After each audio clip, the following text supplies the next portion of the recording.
I'll just keep Facebook and LinkedIn open, but not on my thing here. We want to keep the volume down. What is up, everybody? We are live. I am with Victoria Rush. We'll do a proper introduction in a moment. Victoria, welcome. Thanks for coming on board. Yeah, thanks for having me, and great to finally meet you, Adam. Absolutely. I feel like we've been fans of each other from afar. Yeah, and so this is how it works, isn't it, these days? If you feel like you know people you've never really met before that live hundreds and thousands of miles away. Yeah, and I think that's one of the really cool things too, and we'll get into that too. It really is, and everyone sounds cliche when they're talking about it, but it really is bringing people together. And it's, I was doing this show before COVID. I was doing the show once a week. I was curating a once a week show, and now I'm doing it almost daily. I mean, I am scaling back a little bit in the coming weeks because my business is picking back up in a good way. But these shows have been an awesome way to connect with folks and have real conversations like we're doing right now. Yeah, definitely. I actually said this earlier today on something else I was doing about personal branding. The internet was designed to bring us together, not to separate us. And for some reason, we haven't really translated ourselves online properly yet. You've got a lot of corporate content. You've got a lot of people posting things that aren't very interesting and human to human, but that we're kind of missing the fact that we're supposed to be able to connect better because of the internet. So it's great to be able to join you today and prove that it does work. It does. So let's do something fun here. You could share my feed on your page. If you go to my activity and simply hit the share button, anybody who's watching on your page will be able to tune in, and then we'll do a proper intro. We're picking up some steam here. The LinkedIn Live is so interesting, man, because I think it's a little bit oversaturated right now. They're giving it out to everybody, and and this is just my take on it, my editorial content here. I think that there's a lot of people that aren't putting in the work and they're just putting out a show. And I'm not saying that you have to make it fully produced, but I think that it needs to be used the right way to disseminate content. I'm really trying to use it to connect with folks like yourself and talk about some important subject matter in our area, and I'd like to see a lot more of it. Yeah, I know a few people that have actually picked up live recently, and I've heard from LinkedIn that their numbers have gone through the roof in terms of requesting having access to it. When do you need it? If you don't know how to use it, probably not. It's maybe people jumping on the bandwagon just because they don't know what else to do with their time. But if you can utilize live really well and connect with more people with more content, then it's the best thing for you. And as we all know, you can repurpose the content. That's what I do. I get so much incredibly. I mean, I pick up, it could be anywhere from like 5 people up to 70 people, depending on the show and time of day and everything. But I get a ton of action on the replay, and that's what it's all about. I'm going to try something new here. I'm going to try an intro. Let's try a live intro. Ready? Here we go. Let's try it. Hey, everybody. We are on the podcast live. I wanted to try something new there. We are the 13th day of May. We are churning through May. I mean, I feel like March was forever. April was a long one, but May is moving at a quick pace. I'm thrilled today to be joined by my guest, Victoria Rush. She is an expert in recruitment marketing. We're going to talk shop. Victoria, welcome to the live show. Thanks very much for having me, Adam. Really appreciate it. I love that little intro as well. It was cool. Great little addition. I'm not going to do it. Sorry. There's all these like bells and whistles you could do with StreamYard. It's been a lot of fun. I got a little banner there. I could do one of these. I could, add another Adam head. I could take the Adam head off. Anyway, I digress here. Victoria, so for my folks following in and tuning in who may not know you, I'd love if you could give a quick intro. Tell us a little bit about who you are and what you do best. Yeah, sure. So I'm Victoria Rush. I am the host of the Recruitment Marketing Podcast and Director of Operations for Red Knight Studios company. Quick background, I actually grew up in the recruitment industry. My mother is a recruiter, owned recruitment businesses when I was young, and I promised I'd never get into recruitment, and here we are talking about recruitment, so that didn't work. But what I did do is I went into marketing and advertising and kind of combined the two. Made sense. What 21-year-old has 21 years experience in recruitment to some extent, so it was kind of the best of both worlds. And now I host a recruitment marketing podcast, which was designed to help educate and empower recruitment marketers to earn their seat at the table, which is very difficult to do in the recruitment industry if you're not a salesperson. So that's really the background behind how that all began. And I am also, as I've said, Director of Operations for Red Knight Studios company. We build content for entrepreneurs and business people to learn from experienced and experts in how to build a business, from talent to anywhere from startup. So we do something slightly different. No, I love it. And that's really what it's all about, right? Like bringing that marketing insight, because there's a lot of recruiters out there that are doing the business side of it, right? They're doing well, but they don't know how to brand, right? They don't know how to put themselves out there. So where do you think most recruiters fall? Is it a knowledge gap? Is it like they're not sure which platforms? They don't know how to put themselves out there. They don't know what to say. Where do you feel like the gap is? Well, big question. Lots of questions within that one. Yeah, there was a few questions there. I think the gap falls because most agencies you don't have someone to look up to create content. You're taught to smash the phones, send mail shots, and especially in a crisis, people revert back to what they know. Now, I'm not knocking sales volume calls and emails because we know it works to some extent. The entire industry is built on that, but the world is changing, and creating content is another form of business development and lead generation. 100%. But when you don't have someone to look up to learn from, it's very hard to know where to begin. So I would say that one of the biggest things is, if you're a marketer or a business owner, get content creation in the learning and development piece for your brand new consultants. It should be part of day one. I was talking earlier today with a couple of people about something very similar, and one point that came across is, in a business on their first day, every single recruiter is given a tripod and the lights and everything they need. And on their first day, they post a video on LinkedIn. I love it. Rip the Band-Aid off, get them straight into creating content. Yeah, 100%. I mean, that's a brand, right? Like, because you're a recruiter, like you're your own brand, right? Like you need to attract candidates. Candidates need to see you as an expert in your field that they can rely on, right? Yeah. I mean, my background really interesting. You know, I went from 15 years in marketing and advertising into recruiting. So I knew the marketing side to it. So I was able to go all in right away. I know how to do the show I'm doing right now. I know how to put it out there. I know how to promote it, but there's so many that do not. But is it imperative that every recruiter must build that social brand? Is it imperative? Yes and no. I'm going to play in the middle of the field here. Yes, because smashing the phones isn't the only option. But LinkedIn also doesn't have to be the platform you do that on. I think if you're going to do it, find the place that works the best. If all of your candidates generally actually come from TikTok now, then you should be creating content on TikTok. If all of your candidates come from Reddit or wherever it may be, actually look at the best platform for you and content in all its forms. It doesn't have to be video, it doesn't have to be pictures, it can be copy. And that would probably work better on Reddit when you've got things like memes and GIFs. Let's talk about various forms of content, right? I mean, I mix it up personally, and that's just because I'm absolutely insane with what I do between the podcast, the live, the video, the copy, and all that. Yeah. But how does someone I preach it too, like test and do what feels right. Some people may not love video, they may not love audio, they may not love podcasting, but they're really strong writers and they find their niche there, right? And so I always tell people to really, find what feels good. But how does a recruiter find what to talk about? What's that subject matter?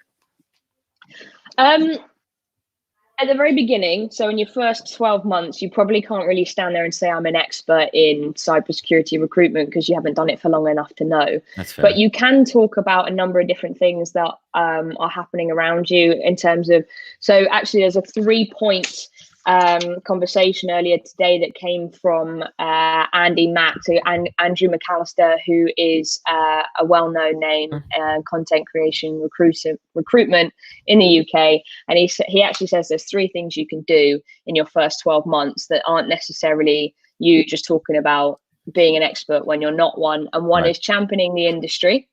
So that is talking about how amazing it's been in the first 2 weeks to gain an understanding of an industry, to get enthusiasm from people in the industry, the conversations that you're having, you can repeat those. The next one is commentary. So you can talk about what's going on and what your candidates have said to you, what their findings happening in the market, what your clients are finding are happening in the market. None of these things are you having an opinion. They're you sharing other people's opinions, and that's okay. And the third thing then is creating your own opinion. So advisory posts from the information you've learned. Again, you don't have to be an expert as everyone sees you or everyone thinks you'll be. You just have to be a person with an opinion, and suddenly those barriers break down to creating content. That's fantastic advice too. And there's a mix, right? If I'm using, Gary Veeism here, right? Balancing between being a DJ and a producer. It's okay to mix it up. It's okay to DJ. But the key thing is, and I see not just recruiters, but I think so many people on LinkedIn, they're resharing content or posts, which is okay. And it's fine and dandy, but they're not putting their own spin on it. They're not sharing their own point of view. They're literally just copying and pasting a headline. Add some thought to that. Why should I read this article? What's important to me? What's your take on it? What should I be looking for? What's your takeaway? What's your point of view? And I think that applies to everybody, right? 100%. So LinkedIn algorithms actually work against you if all you do is share content. And you don't create your own. So the share button is almost redundant on LinkedIn for that purpose. Your post will get less engagement than if you started from scratch and wrote the content yourself, created an opinion and engagement, which includes tagging other people, which includes tagging companies, which includes hashtags, all that kind of stuff. If you're ignoring all the basics of what the platform lets you do, you will be penalized and you will not get engagement because of that. So having your own opinion is 100% more important than sharing and sending people 100%. Off the platform. Yeah, they don't want that LinkedIn. And I mean, these are some fundamentals of LinkedIn. I mean, I even tell people all the time, like when I do a podcast and the guest literally hits the share button, I go, I sent you an email with all the content that if you want to repurpose it and everything, I go, whatever you do, do not hit that share button. And I think that's just a fundamental LinkedIn-ism. Let's talk about podcasting for a little bit. Tell us a little bit about your show, what it's all about, what kind of guests you book. Hopefully, soon. Well, now you've signed yourself up there. The Recruitment Marketing Podcast, I set up just over a year ago now, so probably a year and 2 weeks, actually. I went looking for a podcast myself about marketing in the recruitment industry because it's a very lonely place to be. Predominantly in recruitment, there is one marketer to every maybe 50 to 100 recruiters, which you don't really get in most industries. If you look at FMCG, marketing is at the top and salespeople at the bottom. Well, recruitment is the exact opposite of that. So I was trying to find a little bit of information from other marketers and other recruitment marketers about how to be better, what to do, how to face certain hurdles. And there wasn't one at the time. So, one of those light bulb moments, right? Well, we better get going. And I was very fortunate to book.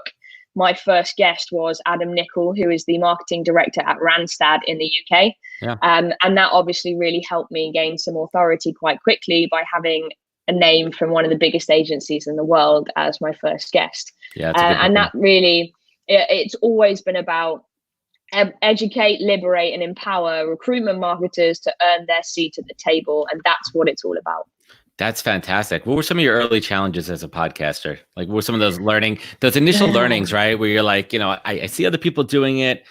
I always kind of equate podcasting to other professions, including recruiting, where everyone thinks they could do it until they step into the seat, right? Like until you step behind the mic and you start to record and you're like, holy shit, I don't know what the hell I'm doing, and figure it out. And then people realize how much work actually goes into creating, producing, promoting a podcast. Yep. Tell us a little bit about your initial hurdles.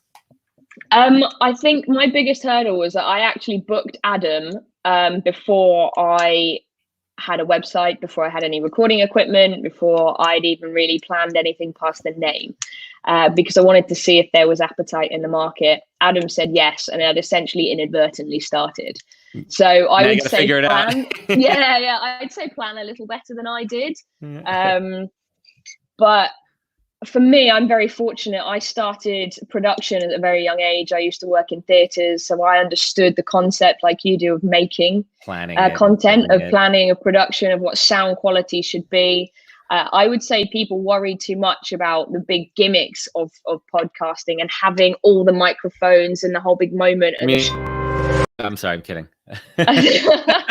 And actually, I have all that now, but I started my show with clip-on mics, one of which I'm using right now. Yeah, exactly. And they plugged into my phone, and I just recorded the whole thing on my phone, had my laptop with questions, and just went at it. You don't need anything else. No, you don't need these things, right? I mean, I say it too, like I'm literally recording in my den, I mean, I've upgraded my mics over the years. Over the year, I upgraded my camera, but ultimately I'm recording from my laptop. We are literally using StreamYard to record a podcast. Exactly. It's not that hard. And that's the point, is upgrade when you're ready. Don't try and start with all of the bits and pieces, because you don't know what you want and what you need. I upgraded after 12 months because I was like, right, pat on the back. You've stuck with this. Exactly. You didn't give up. Now you can get some better equipment. You deserve to have it.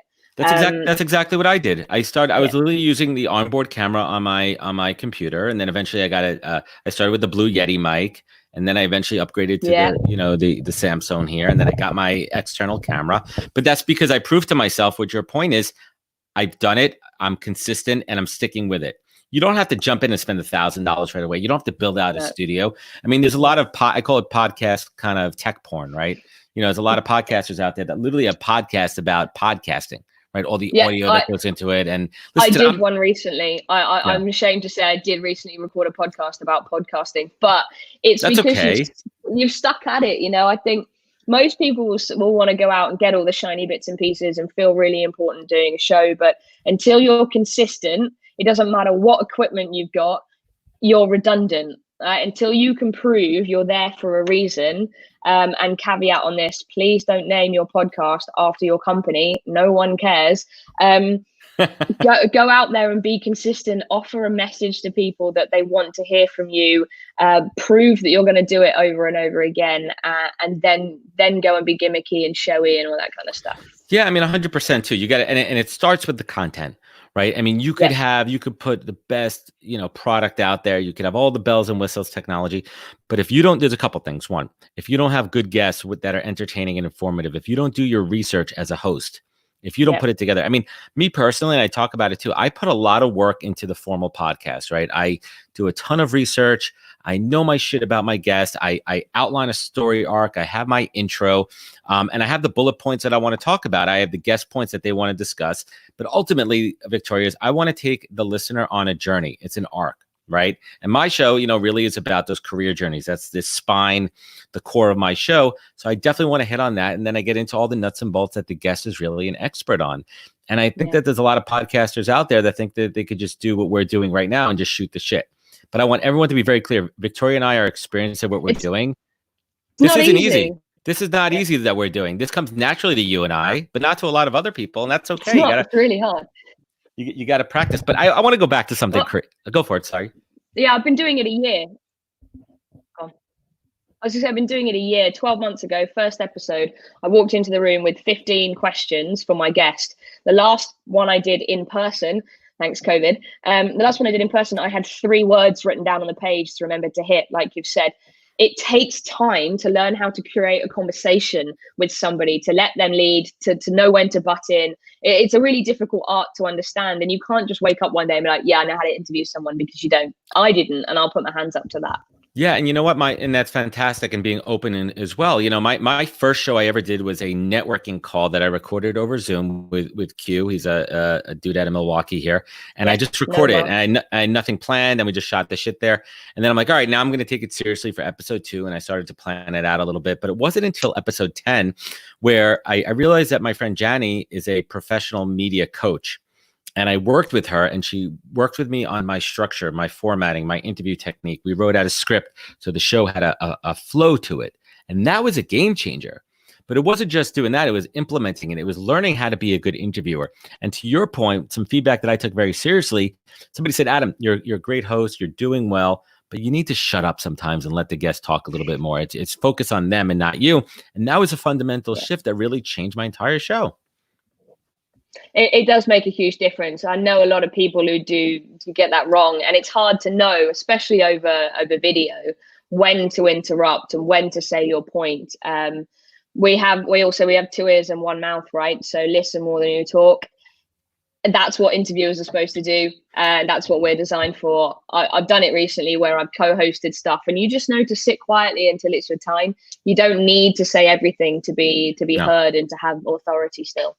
And you have to wait for your time to shine too, right? You have to, but there's also Sean Harvey telling me to shut up. I know I talk sometimes. Sean, he's a good dude. Sean's my buddy. We're actually beta testing some ideas to do a recruiter dad kind of show. Love it. Yeah. We're gonna see how that works. Sean's my buddy here. Sean, see my fresh haircut, my quarantine haircut. I went to my speakeasy barber over here. But the live show is fun. The live show is just, as we said, you and I are just shooting the shit. And that takes practice, right? Like to be able to but I also knew going into this, and I don't want people to think I didn't do any research. I know we've been talking. I know you, socially, but I knew what I wanted to talk about. And I had those ideas in my head to make sure that we're talking about recruitment marketing. Yeah. So let's get back to recruitment marketing a little bit more here. Standing out is important, right? But how do you balance a message that is informative, educating, and maybe not slightly provocative, but how do you make it thought engaging? Great question. Test your audience. You're not going to get it right first time. Like my first ever post, probably 1 like, and it was probably my mum. You take your time to learn what your audience wants to talk about. It's taken me, it took me a year to get the exact format right for my audience. But again, I'm still always trialing new ideas, different structures, different types of different ways of formatting advice. I now know right now, because of COVID, my videos don't get as much engagement as my text posts do. So scrap video for now. I'll come back to it. I know I like it. I know I want to do it, and I'll come back to it. But right now, text is what I focus on. The engagement's better. So that's what we do. I can't give you an exact answer because every industry is different, but the basics are that it's got to be giving something back more than you're talking about yourself. No one cares about you that much, but it still needs to be personal, right? So you still need to feel like you're talking human to human rather than business to business. If you feel corporate, if you feel awkward, it's awkward to read. No one wants to be part of that. It's awkward to watch, and no one wants to feel uncomfortable when they're watching a video. So there's a question. What do you think the balance of business professional is, business personal is? I'd say your content is for you over your company. If people like you, if they continue to come back to you, they will also follow your company inherently 100%. Because of that. So I'd say put yourself first, and your company just keep a little bit of content going on about the most important things, but actually you should be investing your time into your personal content. Because the structure of that is information, giving back, and people will trust you to not feel like you're going to aggressively sell to them every time they engage with you. Well, that's it, right? Like people they're waiting for it. They're waiting for the handout. They're waiting for the ask, right? Yeah. And if you don't ask, I've started writing a lot of posts about my podcast, and instead of putting a video at the bottom with like the intro clip, I write about the topic we talk about. And at the very, very end, I'll put, if you want to know more, search Recruitment Marketing Podcast to hear about David's background, or to hear about Adam's show. And then people go, oh, actually, yeah, I do want to know more. But my entire post was about the conversation we had and about giving back before I'm like, oh, go listen to the show. And it's much less aggressive. It's much less aggressive is probably the best way to put it. No, it's an absolutely good word. I mean, I do that a lot. What I started to do over the last few episodes of my podcast is I take really strong either quotes from I always have my audiogram in there. That's kind of my standard branding.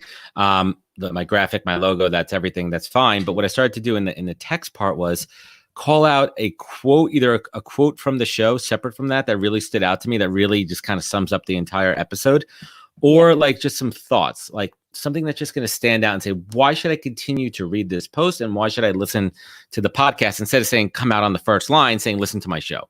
And that was a game changer.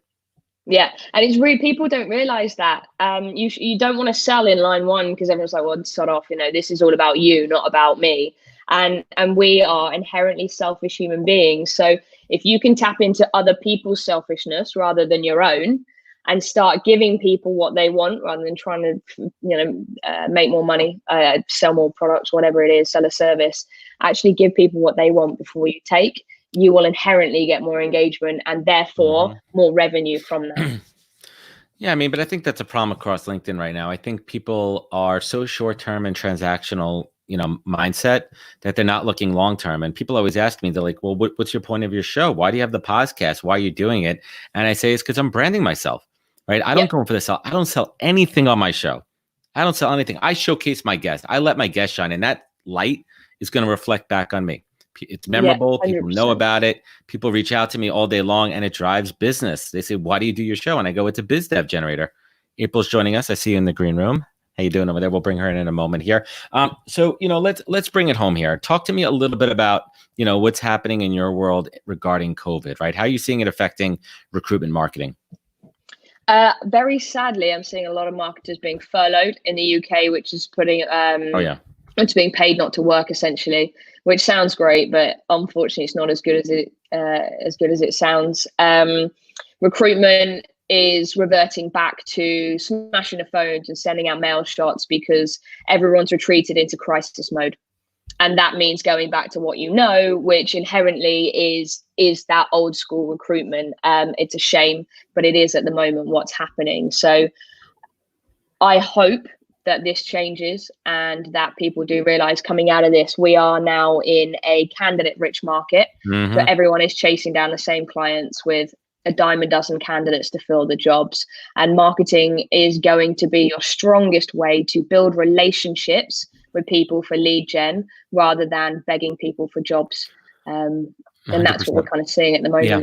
100%. And I'm going to carry this theme when I talk to April in a little bit. It's the word and the meaning behind it of being invaluable. And that's something I want to certainly dig into in a little bit. It's about how do you stand out, right? Like how do you stand out and add value and not just be viewed as a vendor, but be viewed as a valued partner, which I think is absolutely critical. So I want to end my segment with you, first of all, thanking you for your time. Really looking forward to continuing our conversation. We'll talk about Red Night and all that stuff. We'll certainly discuss that more. But tell me something. I'm going to steal something from my guest on Monday, Steve Noodleberg, and I want you, Victoria, to tell me something good. Tell me something good that you've experienced over the last couple of months of COVID quarantine. I'm in a WhatsApp group with recruitment marketers across the UK. There's almost 100 of us. Wow. And what it's realized is the industry is far smaller when you work together and your problems are halved. So everyone's shouting about what's happening in their lives. Everyone's asking for support, advice, help with their work, and people are giving it freely. 3 months ago, you wouldn't have dared talk to a competitor, and now everyone's friends and really looking forward to the first pub go when we are allowed out. But that, I think, is proof that we can work together. We don't have to work against each other. We'll see how long that lasts. Us recruiters are a feisty bunch. Well, fingers crossed. Because I don't know. I think it's all smoke and mirrors. I mean, let's call it what it is. Victoria, and last but not least, where could folks find you? Where could they learn more? Where could they connect with you? Connect with me, LinkedIn, Instagram, Victoria H. Rush, and you'll find me pretty much making noise all over the place. So follow me, connect with me, and I'd love to. If you've got any questions, just ask.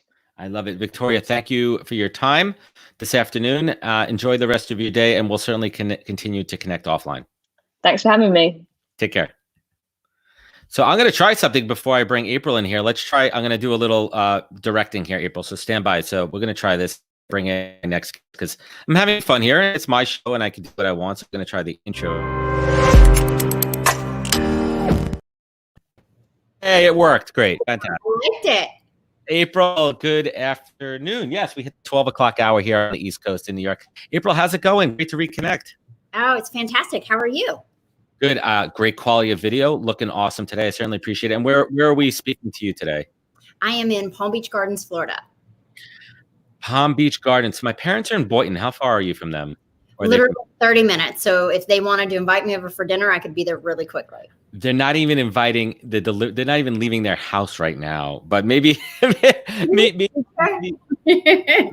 in the near future. So before we dig into it, it's such an interesting question to people right now. But how are you doing? How's life? How are you managing everything this crisis? And I know Florida is opening back up. So talk us through a little bit about what's going on in your world.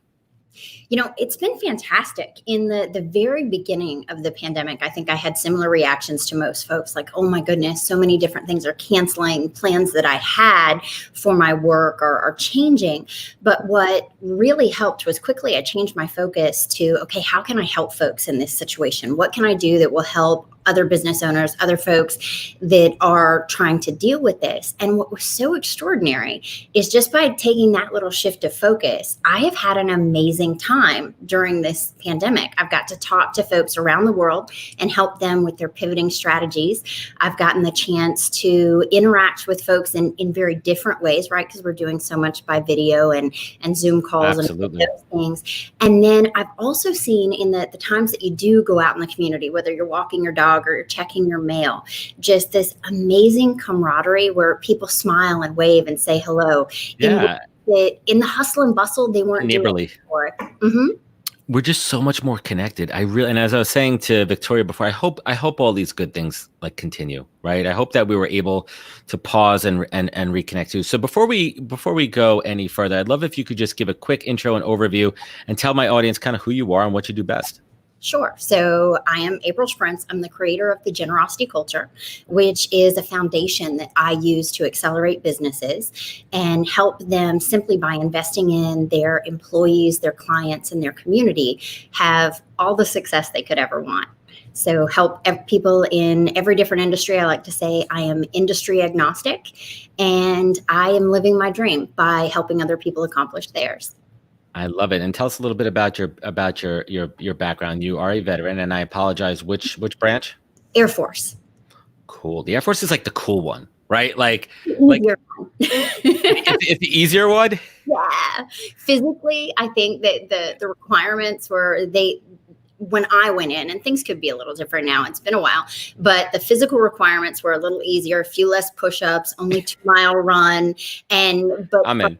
Intellectual standpoint, you had to have higher test scores, and that just suited me. I was like, yeah, I'm smart, but I'm not that fit.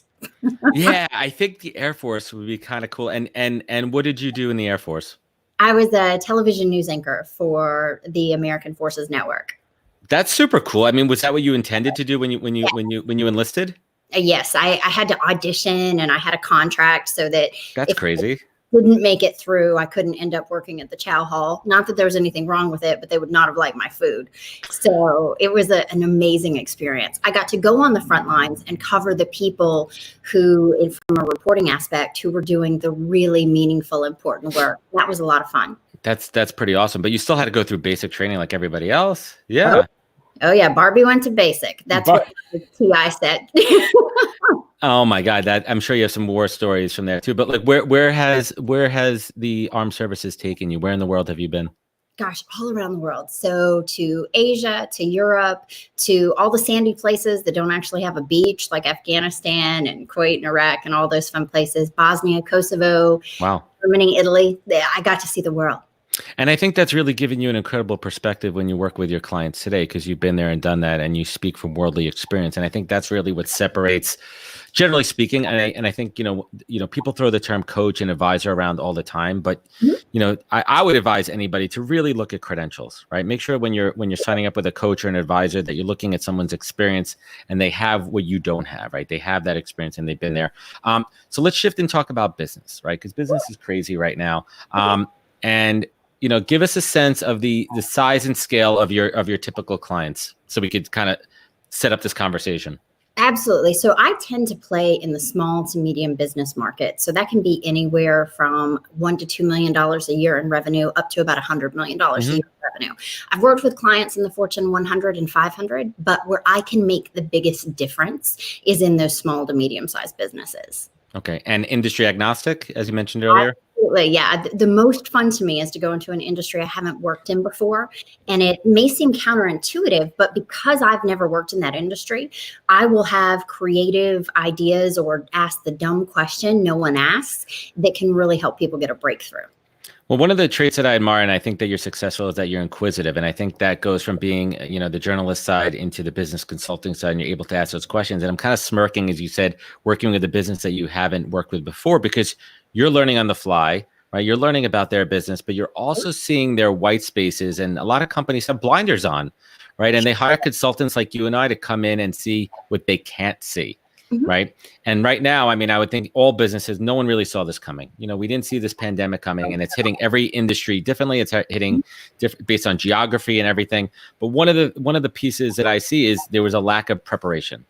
right? And you can't necessarily fault companies for that, but they need to kind of pick the pieces up back now. So talk to us a little bit about how you're working with companies to get them back on their feet, to course correct, to look at the opportunities that are coming out of this, even if they're down in the dumps, numbers are down, they're letting people go, or even some that are at the brink of, possible bankruptcy and failure, right? Absolutely. So I think that the one way that we could be prepared for this situation or any other situation is really from a mindset perspective. So you can't have all of these processes in place or things that would prevent this from affecting your business. But what you can do is have a mindset of, okay, here's a challenge. This challenge can be an opportunity. It's up to me to figure out how it is, and I've got to pivot. And I've seen some amazing examples of this. One example that I was really impressed with were two women who own a dance studio. They have about 30 franchise locations across the nation. That's a decent size. Yeah. Right. But children's dance studios, right? I mean, they're hit hard. You've got to be in person. And what was so amazing about these two owners is all they thought about were their franchise owners. They didn't think about how is this impacting us? What are we going to do? They put that focus on how can we help? So they immediately started transitioning to offering online dance classes, which had never been part of their line of business before. But it got income coming in for their franchise owners. It was a huge help to all these parents that are at home and they're find things for the kids. Yeah, well, they're now teachers and parents, and they're still working in their business. And you've got to be the cruise director on the Lido deck, right? Oh yeah, with interesting things to do. So it was helpful for so many people. And what was amazing is by having that mindset of how can we help? How can we look at this as an opportunity? They have hugely expanded their business. They now have little kids that are dancing with them around the world. And what is so amazing is that's going to stay, right? After the pandemic. Yeah, it's going to be a new service. New normal, they have a new income stream. So that's what I've really been challenging businesses to do and work on, is to have a mindset like they did at Tippy Toes, which is to say, how can I make this work for people? And how can I look to help? Because normally when you're trying to help other people, you can't help but be successful yourself. No, it's fantastic too. I think I just connected with some folks. Were they on Shark? They weren't on Shark Tank, were they? Yes, they were on Shark Tank a while ago. So yes. Yeah, I just connected with the founder. Yes. That's exactly what I'm talking about. I think she connected because she saw me promoting you, and that's how it all happens here. and it's awesome, and that's the way it's happening here. And I'm smiling too, because that's what's happening with my daughter. She's in competitive dance. She's almost 8 years old, and she was devastated. She had all these competitions and tournaments, and she loves dance. Like, she lives for dance. And they started the Zooms, and it was so interesting to watch. If we're looking at this as a case study, it was a little rough around the edges in the beginning. They were figuring out their scheduling. They were figuring out like how it all worked logistically, but now they have it up and running. It's scheduled. It's 2 days a week. She knows when it's going to be, and it's also an opportunity for her to reconnect with her friends, because her dance friends are different than her school friends, right? So she has the opportunity to connect there, and they're excited. They're still doing the routine, and to be honest, we're still okay paying that monthly, the monthly cost for the dance program. Right. Yeah. I mean, there could be some argument coming back and forth. Well, she's not there. It's not the same. So there also has to be a happy medium where, yes, you want to support your business, but the service has to be of value too. So that's, if you're looking at it from the consumer side, I think that's why a lot of businesses are having trouble too. How do we continue to give the same expected value remotely?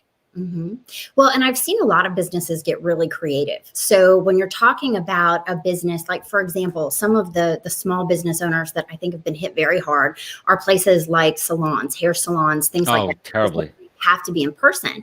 What I saw that was really impressive is folks that took the initiative and said, hey, we're going to be back to doing hair, and we'll offer a slight discount if you go ahead and buy gift cards for future to keep their income rolling. Some of them even changed and started producing hand sanitizer and selling it to folks and mailing it. Just any of those things that you can do, to your point, to be of value and to keep things afloat. And if I can take it back just a little bit to what you're talking about, please. Your daughter, because when I think of kids, obviously I love anything that has to do with giving back to the community, the environment. But when you think of it from a business perspective, kids are our future leaders, right? Absolutely. They're going to be leading business. What a great lesson the pandemic and the way that we are as a community handling it is teaching them about being resilient, about handling things that were unexpected in a good way, and finding the good in it and finding the ways to adapt. Because they've experienced this at such a young age, I think they're actually going to have better grit, better resilience than a lot of folks as they go into, high school, college, and their business careers. So this can be really positive for them.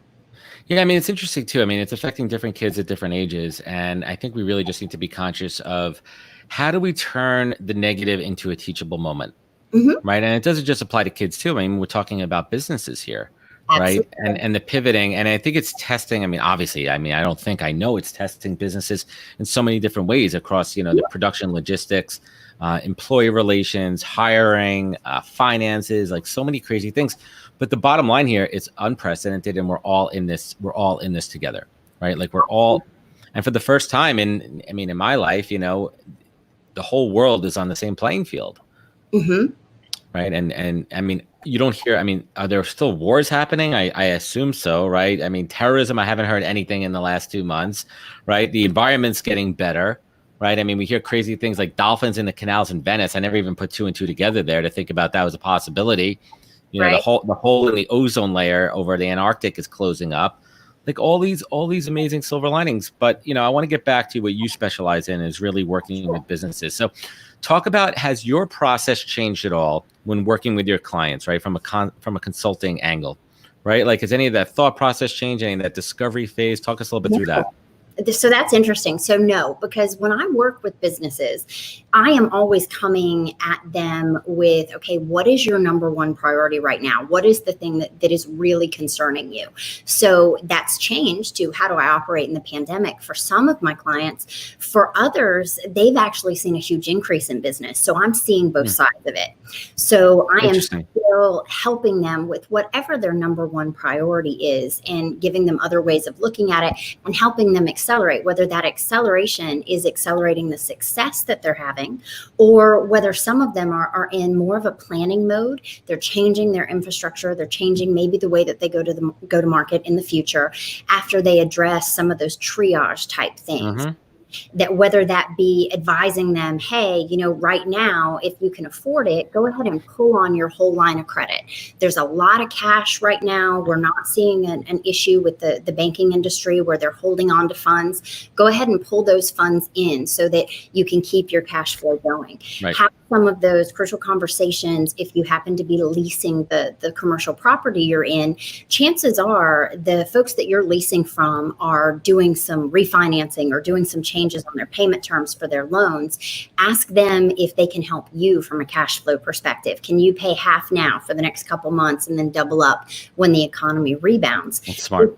Trying to find those creative solutions for folks. One that someone mentioned who is in a similar industry as I am down here in Palm Beach that I thought was brilliant is a lot of folks who have business spaces. They have to have an insurance, a special type of insurance to protect them from having loss of business. Right. This is actually a time where you could say, hey, I'd like to file a claim on that insurance. Interesting. This is business that I've lost.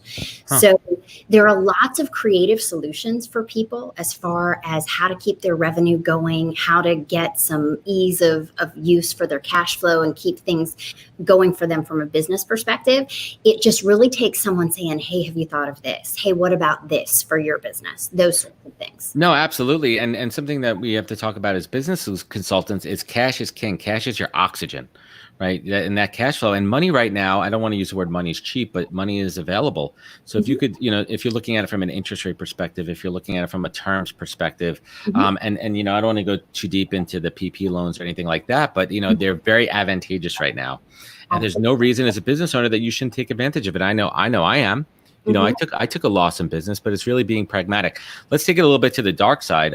Any of your clients on the brink or have lost their business? No, I have not seen that. Now, I've had people reach out to me that are not my clients that have asked for help and solutions. It's where that creative thought process of, okay, what can you do to renegotiate lease terms? What can you do with the insurance that you have to say you've got a loss of business? But the folks that work with me already tend to be a personality type to have that mindset of being quick to adapt, quick to pivot, quick to make things work.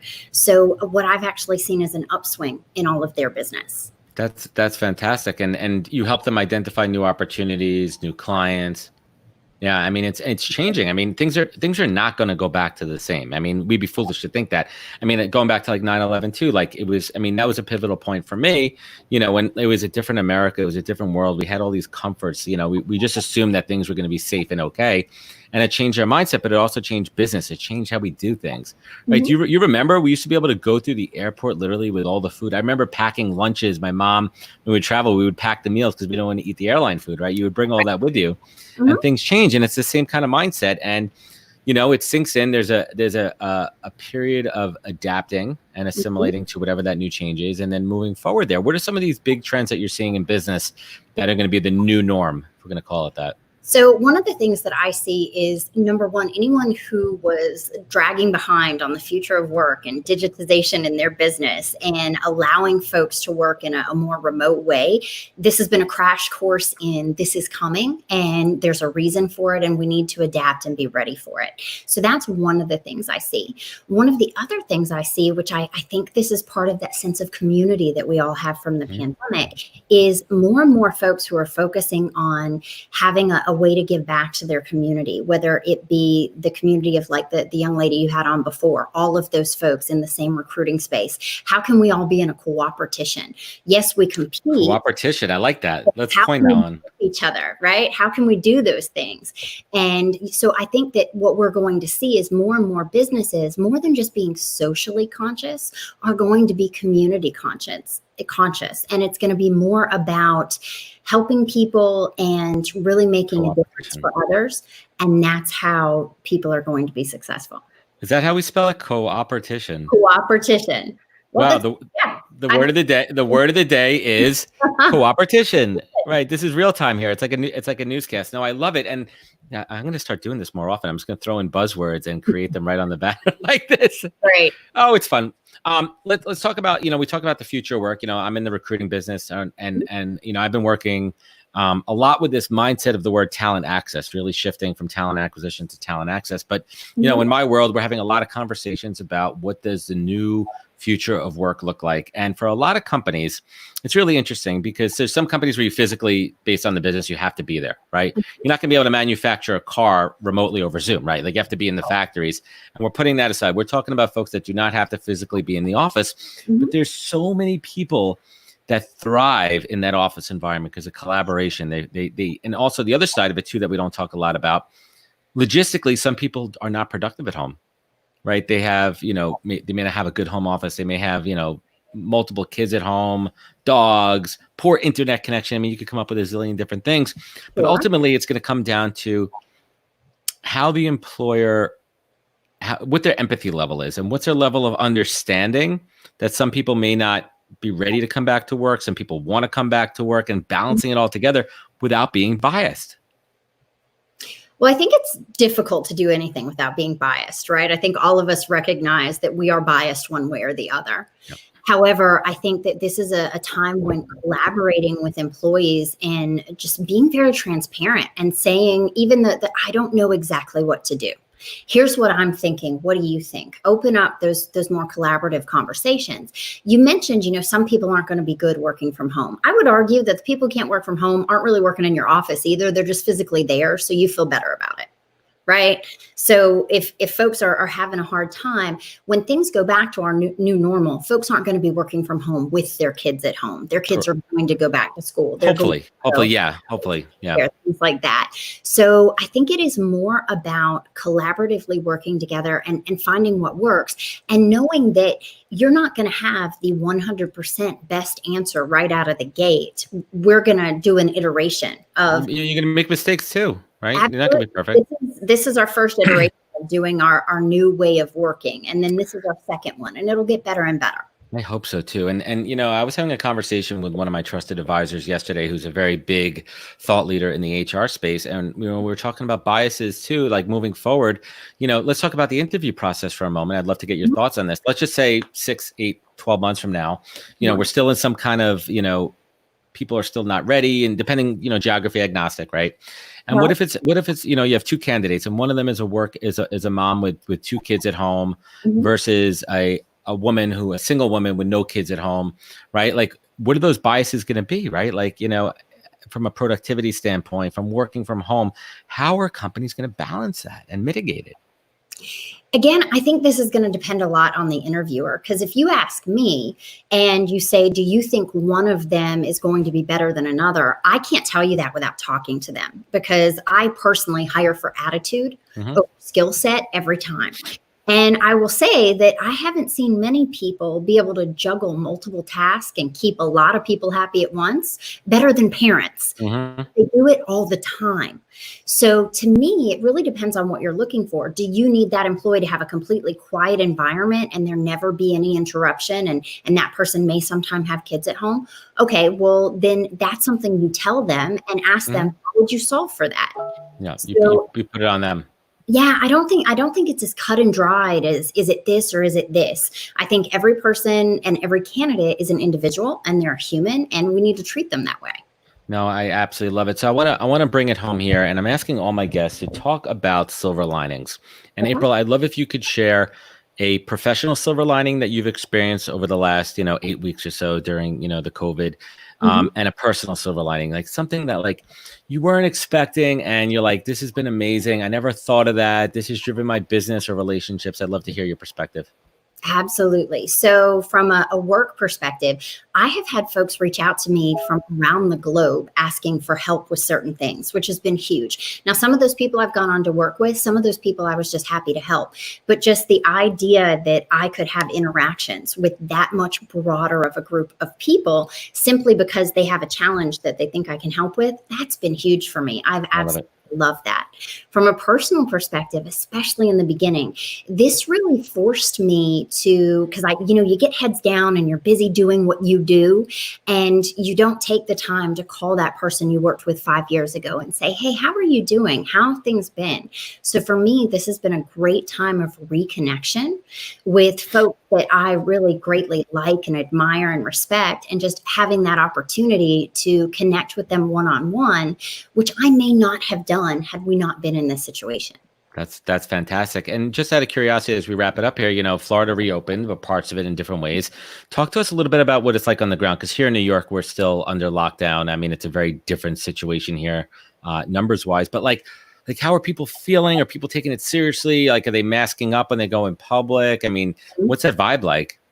So they're absolutely masking up when they go in public. And I've really been impressed with the way that the restaurants and the retailers have just stepped up and started doing everything they need to with the protocol while still doing lots of customer service. I will say in this week, and I've gone out to a restaurant, I've gone out shopping since things have opened. Oh my God, what's that like? I can't even imagine. What's it like to go to an actual restaurant and sit there and have someone deliver you food? The vibe, I mean, when you're 6 feet apart, and it really smells a lot like bleach, but that makes sense, right? Like doing the right things. And this was outdoors and it smelled like bleach. I thought that was hilarious. But people are so happy. And, and this is funny, right? Because even with the mask, people's face are covered this far. And hold on, I have mine here. You'll get a kick out of this. This one can go over a regular mask. Oh, it's an animal mask, right? Is it an ear warmer? But it doesn't matter. It's cute. It goes over my mask. It makes people smile. Yeah. But anyway, what I notice is all of the smiles. And when this part of people's face is covered, you can tell it's a real smile, because a real smile is the one that crinkles up the side of your face. Oh, I love it. So it's been really neat. It's almost like if you've ever returned to a high school you went to, or a college, or any of those groups of people that are welcoming and they're so happy to see you, strangers are acting that way. And that is really nice.